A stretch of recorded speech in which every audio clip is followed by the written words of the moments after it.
सभी विद्यार्थियों को नमस्कार। मैं आप सभी का स्वागत करता हूं।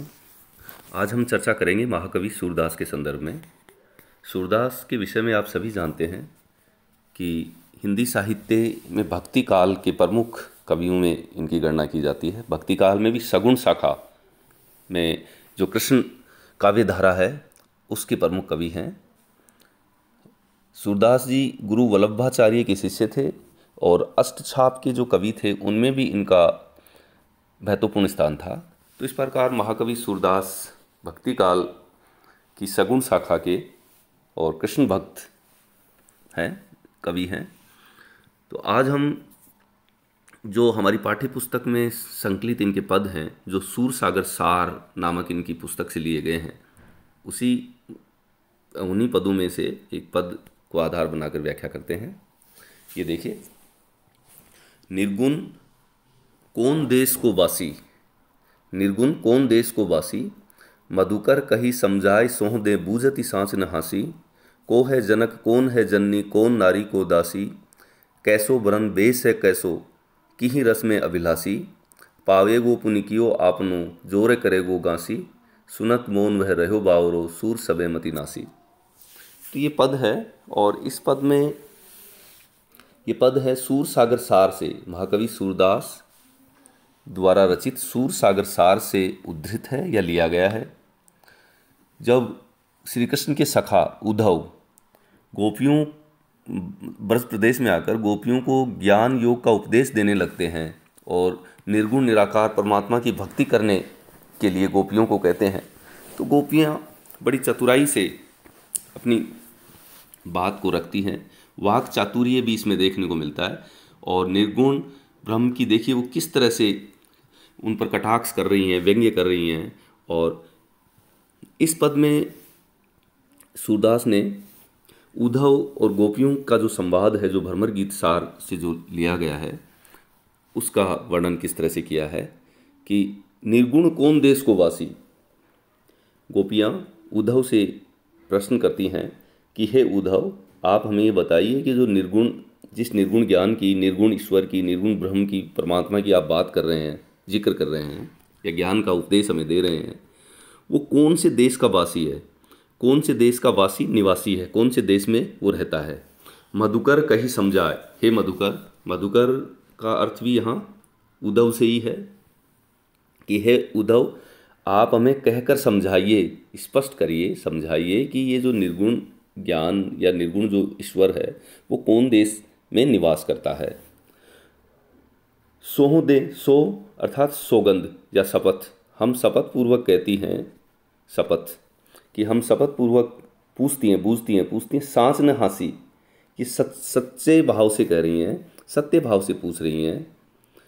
शपथ पूर्वक आप हमें बताइए, या शपथ पूर्वक हम आपसे पूछ रही हैं कि तुम्हारी हंसी, यानी हंसी नहीं, न हंसी, हम आपकी हंसी या मजाक नहीं कर रही हैं, हम गंभीरता से ये प्रश्न कर रही हैं कि ये जो निर्गुण ब्रह्म जिसका आप जिक्र कर रहे हैं, जिसका ज्ञान आप हमें दे रहे हैं, ये किस देश का निवासी है, किस देश का रहने वाला है। आगे देखिए, को है जनक, को अर्थात कौन, कौन इसका जनक है। जनक पिता को कहते हैं कि इसका पिता कौन है।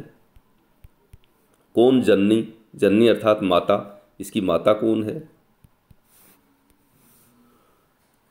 कौन नारी, कौन इसकी स्त्री है, पत्नी है। और को दासी, कौन से इसके दास दासी यहाँ रहते हैं। तो आप ये हमें बताइए कि जो निर्गुण ईश्वर है इसका जनक कौन है, पिता कौन है, जननी यानी माता कौन है, कौन इसकी स्त्री है, कौन इसके दास दासी हैं, ये सब हमें बताइए तो हमें समझ में आए। कौन वर्ण, कौन इसका वर्ण है, रंग है, किस रंग का है ये। कौन भेष, कैसा ये भेष पहनता है, कैसे रहन सहन क्या है। की ही रस में अभिलाषी, और कौन से रस की ये इच्छा रखने वाला है, अभिलाषी है, कौन से रस में अभिलाषी है, कौन सी रस की इच्छा रखने वाला है। पावे गो पुनिकियो आपनो जोरे करो गो गासी, गासी अर्थात झूठ बोलना, कपट, झूठ या कपट को कहते हैं गासी, गासी कपट अर्थात झूठ।